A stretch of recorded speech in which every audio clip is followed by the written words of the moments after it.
सोडवण्याच्या करता करायचा असतो। ही जी शिकवण आहे त्या शिकवणीने आपण पुढे चाललोय। वय झाल्यानंतर काही वयाच्या नंतर थांबायचं असतं।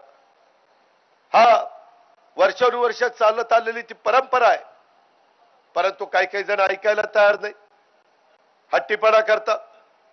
माणूस 60ला आमच्या राज्य सरकारमध्ये तर 58लाच रिटायर होतात।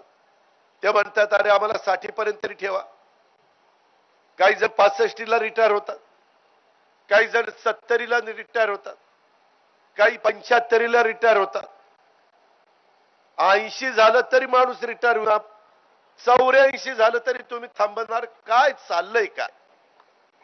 अरे आम्ही आहे ना करायला, आम्ही कुठं चुकलो तर सांगा ना आम्हाला। त्याच्यामध्ये आमच्यामध्ये तेवढी धमक आणि ताकद आहे। 5-5, 6-6 वेळेला आम्ही राज्याचं उपमुख्यमंत्री पद सांभाळलेलं आहे। आया बहिणींच्या करता चांगले योजना आम्ही राबवलेल्या आहेत।